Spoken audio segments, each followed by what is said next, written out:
channel. I'm switching it up today. I'm doing something a little bit different. I get a lot of questions on Instagram about why I started living this way, why I started making all my own food, when I started making my own food, and basically where to start. I make a lot of the food we eat myself, and I also grow as much as I can, but I still do have to use the grocery store once a week. Typically, I'll go to the grocery store Sunday mornings while the kids are at sports, grab what we need for the week, and then I usually spend the afternoon baking and doing all of the meal prep for the rest of the week. When I first started switching to making things at home and not buying them from the store, the reason I started was one, cost. I don't know about you guys, but the price of things where I live has gone up exponentially over the last few years, and buying groceries can be insanely expensive just for the four of us. The other reason I started making my own stuff is because one time I was looking at the ingredients on something in the store, and half the stuff on there I could not pronounce. So that's how it started. I started making one thing at a time on my own until I figured it out and mastered it, and then I moved on to the next, and now I'm at a point where I barely buy anything from the store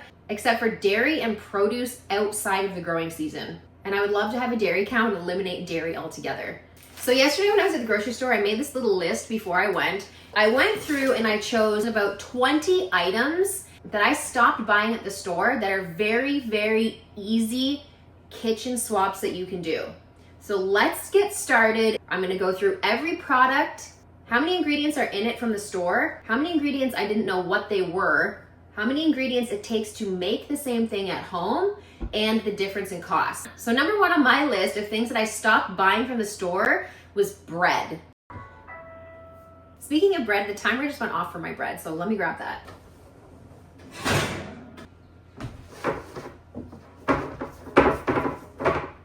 So when I looked at the bread in the store, it was $2.50 a loaf, which seems reasonable, $2.50.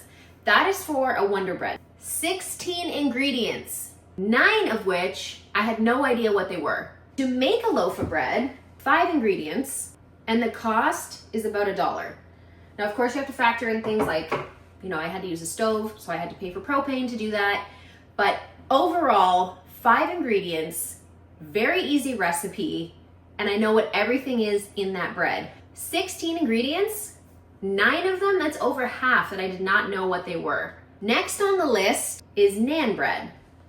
So when I looked at the naan bread in the store yesterday, it was $3 for 5 naan bread. 18 ingredients in naan bread. Of the 18, 5 of them I had no clue what they were. To make naan bread, 6 ingredients, that's it. Basically the same thing as bread, just one difference in the recipe. To make a recipe's worth of naan bread costs about $2, and when I make it, I usually get about 10 to 12 naan. Next thing on my list, tortillas. We eat a lot of tacos, we eat a lot of wraps, and you would think that bread, buns, naan bread, and tortillas would all have the same ingredients and everything would be the same, about 5 or 6 ingredients. Wrong.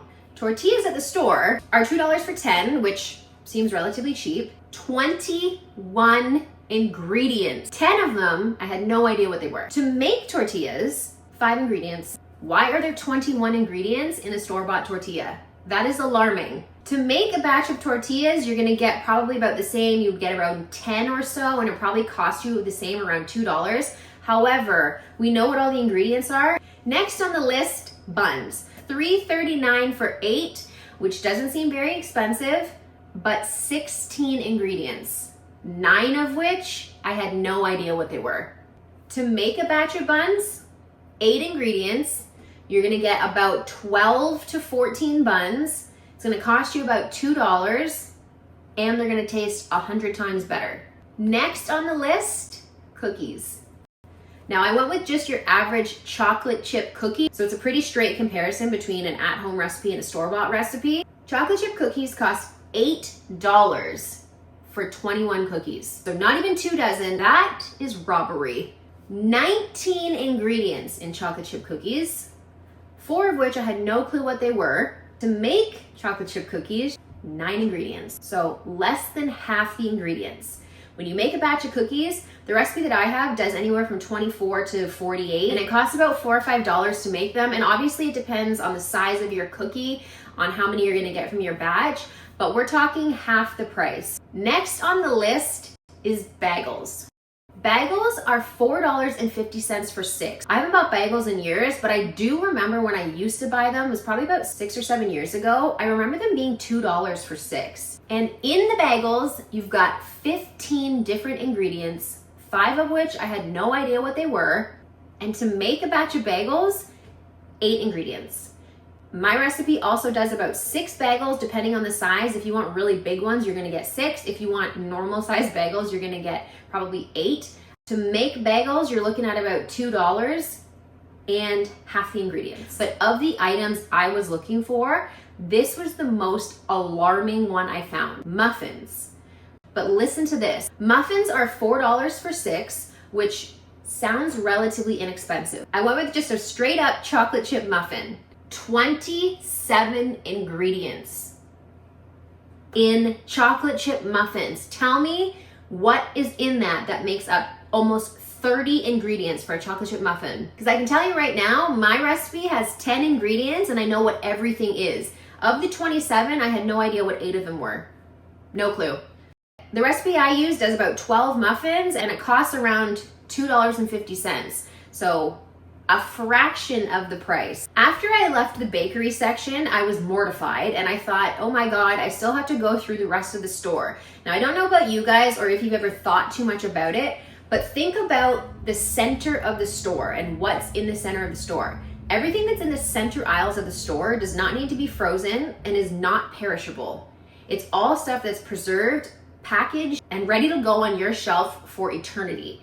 The perimeter of the store is where you've got your frozen stuff, your dairy and your produce and your baked goods. So that stuff at some point will go bad, but things like Kraft Dinner or Mr. Noodle, or I can't even think of what's in the middle of the store, canned raviolis, that stuff's gonna last you forever because of what's in it. The first thing I checked was yogurt, not Greek yogurt, nothing fancy, just regular plain yogurt. And it was $3.29 for a tub, 750 grams of yogurt. In the yogurt, there were 7 ingredients and 4 of them I did not know what they were, which is deeply alarming because yogurt is made up of 2 ingredients. The price from the store to making it at home is fairly comparable. It cost me about $3 to do a liter of yogurt, and at the store it cost $3.29 to do 750 mils or 750 grams of yogurt. So it's about the same sort of price. However, to make yogurt at home, you're looking at 2 ingredients. That's it. You're looking at a yogurt that you already have that you can use as a starter and milk, and that's the only things you need. The next thing I found in the perimeter of the store was frozen waffles.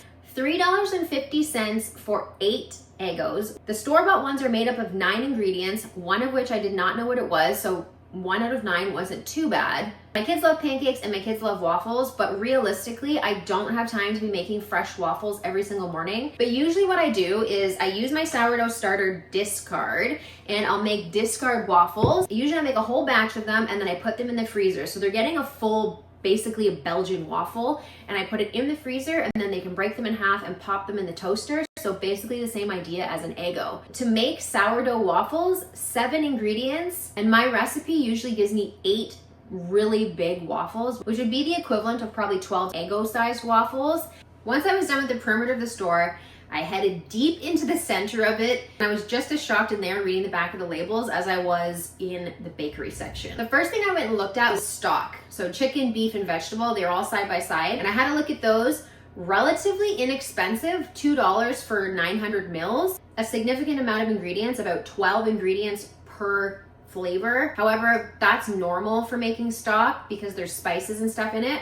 There was only 1 ingredient that I didn't know what it was. Now, when you're making bone broth at home, it's 1 ingredient. Well, it's 2 ingredients because you add water, but it's your carcass or your bones and water, and that's it. That's all you're adding. When you're making chicken stock, obviously there's more ingredients to it. You're adding spices, you're adding herbs, you're adding onion, celery, carrots for flavor. To make bone broth, it's essentially costing you nothing because you've eaten the chicken, the turkey, or the beef, and you've got these bones left over that are basically gonna go in the garbage or the compost. In my opinion, when you put them in water and boil them, you're really essentially getting free stuff. So when I do it, I get about 21 to 25 liters of chicken stock or beef stock. So in my mind, it seems free because it's scraps. Next on the list was lard. Lard came in at $4.50 per pound, so 454 grams. The confusing part to me was lard is lard, so there's really only one ingredient. However, lard from the store has 4 ingredients. The first ingredient was lard. The other 3, I didn't know what they were. To make lard at home, you can go to your local butcher and ask for suet. They'll give it to you at a really, really cheap price. I think I got around 6 pounds for like $11 or something like that. So doing it yourself is definitely cheaper, and there's only one ingredient in it. Another thing I looked at was taco seasoning, Cajun seasoning, and everything bagel seasoning. Those are the 3 seasonings that I use the most of. And taco seasoning is one of the first things I started making on my own and not buying from the store. Here is my homemade taco seasoning. Now, to buy taco seasoning from the store is $1.69 for one of those little packets, which is about 24 grams. It had 12 ingredients in it, and 3 of them I didn't know what they were. To make taco seasoning at home, 7 ingredients, everything I already have here on my shelf, and likely things that you have in your pantry as well. So price-wise, it's not even comparable. It is so much cheaper to make your own taco mix, and there's no preservatives in this at all. Everything bagel seasoning is really hot right now. Everyone seems to be putting it on absolutely everything. I only use it for making bagels. $5 for 65 grams for something this size. Like, that's crazy. $5. I could fill this whole thing to the lid and overflowing for less than $5. $5, less than $5. In the everything bagel seasoning, I knew what every ingredient was because it's just dried herbs. So there's 7 ingredients in it, and I knew what all of them were, which is the same as what I make at home, 7 ingredients, and we know what all of them are. It's just the price of this is significantly cheaper to make it on your own and not buy it from the store. Cajun seasoning was the same at $5 for one of those little jars. I actually don't have any on the shelf right now because I just used the last bit of it. The Cajun seasoning at the store had 15 ingredients, and 4 of them, I had no clue what they were. The recipe that I used to make Cajun seasoning, 8 ingredients, less than 10% of the price, and we know what everything is. The next thing I looked at in the store was jam. So I compared the same size jar to the jar that I make, which is 250 mils. Jam in the store costs $4.79 for a jar of jam this big. There are 7 ingredients on the labeled jam, 2 of which I had no idea what they were. And to make homemade jam, you need 4 ingredients, and it costs about $1 to make something this size. One batch of jam usually makes about 8 jars this size, and breaking it down costs about $1 to $1.25 per jar, significantly cheaper. Another one of the things that I checked out at the store, which is something that we eat quite a lot of, is granola. Granola is something that's really easy to make and super inexpensive to make as well. Granola at the store costs $7.50 for 325 grams, which is outrageous. Stuff at the store had 9 ingredients in it, one of which I did not know what it was. And to make the granola that I have here is 6 ingredients, and I know what everything is. It's super easy. It's basically just oats and then whatever nuts and seeds you want. I have pumpkin seeds in here, hemp hearts, and sunflower seeds. And then I threw in a few dried cranberries. The liquid that you mix everything together with, I just use maple syrup or honey and then vanilla. Usually I'll fill this whole jar up when I make a batch of granola, and it costs about, I think like $4 to make this whole thing. So significantly cheaper because I would need about 4 of those bags to fill this up at $7.50. Sounds a little bit expensive to me. Another really simple thing to swap out from the store is kombucha. I drink a kombucha every single day, and the kids love kombucha. And if you've ever purchased it before, it's very expensive. To buy kombucha at the store, you're looking at $8.50 for a 4-pack, and the cans are 355 mils, so they're pretty small cans. The back of the package had 10 ingredients on it, only one of which I didn't know what it was. The kombucha that I make at home consists of 4 ingredients, and you get a gallon at the end of it, so almost 4 liters. To make kombucha at home, you're basically just looking for the cost of 2 tablespoons of organic loose leaf tea, which is about $1. You need 1 cup of organic cane sugar, which is about $1 maybe. So I think it's about $3 to make a batch of kombucha. And when I make a batch of kombucha, I'm getting about 12 bottles. So for about $3, I get 12 bottles of kombucha, and my bottles are bigger than 355 mils. They're about 400 or 425 mils. So significantly cheaper to make it at home, and also very, very easy to make. The next thing I looked at in the store was pasta sauce. In the store, it's $3.50 for 600 mils. The pasta sauce in the store has 12 ingredients, 2 of which I had no idea what they were. And to make pasta sauce on your own, this is 1 ingredient, and all it is crushed tomatoes. I add my seasonings or whatever it is that I want in my sauce as I make it on the stove that day. So the reason I do just crushed tomatoes is because I find it's a little bit more versatile, so I can use it for a variety of things. Of course, pasta sauce has a lot of ingredients in it because you have a lot of herbs in it and you have onions and garlic and all kinds of other stuff. So the 12 ingredients on the back of the container in the store wasn't alarming. The one ingredient that I didn't know what it was a bit alarming, but you can make your own pasta sauce out of tomatoes, and this is it. One ingredient plus your herbs. I usually do about 20 liters for the year, and I grow all my own tomatoes, so obviously the price for me is going to be way different. But if you're buying tomatoes, which you can do in bushels here during tomato season, it's still cheaper to make it rather than to buy it from the store. Plus, you know what everything is, and it's going to taste way better. This brings me to about the end of my list, and the last thing I want to touch on is pasta. Spaghetti from the store is $2.79 for 750 grams. The number of ingredients in store-bought spaghetti is 6, which is crazy because 4 of them I didn't know what they were, which makes sense because making spaghetti only requires 2 ingredients. The only thing you need to make homemade pasta is flour and eggs, and that's it. And you want 100 grams of flour per 1 egg per person. So an egg for me costs pretty much nothing because I have chickens, and 100 grams of flour I think is 21 cents. In a batch of spaghetti, I usually do about 600 grams of flour and 6 eggs, and that gives me enough spaghetti for 4 people plus 2 meals of leftovers. Price-wise, making your own pasta is always going to be cheaper. However, if you don't know how to do it or it seems too daunting and you don't have the equipment to do it, another great way to save money at the grocery store is buying pasta when it's on sale. There are some good brands of pasta, and let me show you what they are. Now, even though I make my own pasta, I still buy store-bought pasta from time to time, and I always buy it when it's on sale. While it is cheaper to make your own pasta, I don't have the attachments to make all these little things. So what I do is I buy them when they're on sale and then I dry can them. Now the reason I dry can pasta is because when I buy it on sale, I buy a lot of it on sale, and I only buy that brand because it only has 1 ingredient on the back. In order to keep it on the shelf long term, I always can my pasta. The issue I have with that is sometimes the lids don't seal. So I picked up this, and this has been very helpful. It's helped me save so much money at the grocery store. If your grocery store has a 50% off bin like mine does, then I highly recommend getting a vacuum sealer and buying everything you can from that section. Most of the time that section has produce that has absolutely nothing wrong with it. So that's how I actually fill my freezer with produce for the winter if I don't get enough from the garden. I always use a vacuum sealer, and this one is amazing. This is the Vac CV10. Now there are different brands of vacuum sealers. I tried a couple other ones. There is no comparison to this one. I love this one. And what I love the absolute most about this one is this. I can take an entire mason jar, fill it up with my pasta that I bought on sale at the store, put it in the machine, close the lid, hit the vacuum button, and it will vacuum seal this jar. And that is probably my favorite thing about this. The other thing I like about it is not only is it a chamber vac, you can also vacuum seal things externally, so you don't have to put something inside of it. You can put it on the outside. So carcasses and stuff, I'm not obviously gonna cram inside here because that's not gonna fit. There's also no length limit on the bag size. So it comes with this really cool dispenser for bags. So basically there's 2 different sizes. There's a small size and a big size. The small size is what I use to put my pan drippings in.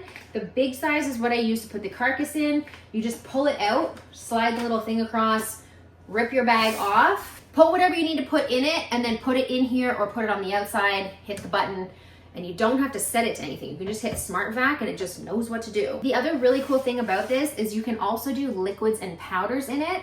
So I've got my roast here. When I cook this, all the drippings that go into the tray, I'll put them in this small bag here. I'll vacuum seal them. I'll put that in the freezer and I'll use that to make broth later on down the line. If I wanted to marinate this roast, which I didn't today because I wanted to do a dry rub, but if you want to marinate something, you can put it in the bag, put it inside here, hit the button, bam, you've marinated your meat in a fraction of the time. So I'm not sure if you can see down here, it's got this little silver thing inside, and that has a hose attachment to it where you can vacuum seal canisters, Ziploc bags, and you can even do corks on wine bottles, so you can recork your wine. This machine also does Mylar bags. So Mylar bags will keep your food fresh on the shelf for somewhere around, I think 10 years or something like that. So I definitely recommend this vacuum sealer. Like I said, this is a 3rd vacuum sealer I've tried, and it is by far the best one I've tried. It's called Vac. And if you do want to pick one of these up, you can use my code LIVINGDIFFERENT at checkout, and that'll save you 15% on it. So I'll leave all the details in the description below, and you can have a look at that if you want. There's so many more things that we can make at home and not buy at the store. This is just the first few things that I started doing when I stopped buying things from the store. Other things that I make: barbecue sauce, hot sauce, syrup, pickles, pickled jalapenos, spicy beans, canned maple beans, salsa, salad dressings, mustard, ketchup, vanilla extract, lemon extract, and it doesn't need to stop in the kitchen. I also make hand soap, laundry soap, dish soap, lotion, chapstick. The list is unlimited of things that you can make at home and not buy at the store. I know it seems super daunting, but when you actually look up a recipe to make something, it's really not that hard, and there's only a few ingredients, which most of them you probably have in your kitchen. That pretty much wraps up this video though. Thanks for watching. Don't forget to follow me on Instagram at _livingdifferent, where you can stay up to date on what I'm doing all the time. If you want any of the recipes of any of the things I talked about in this video, it's all on my Instagram, so you can head over there and have a look. You can also stay up to date on what I'm doing on there because I post on there multiple times a day, and there's tons of other information on there that's not necessarily on YouTube. Don't forget to check out the website www.living-different.com, where you can have a look at all the products I have to offer on there. Syrup is not available yet. It will be available shortly, probably in the next week or so, but I will let you know. That's it for this video though. Thanks for watching, and I will catch you in the next one. Bye.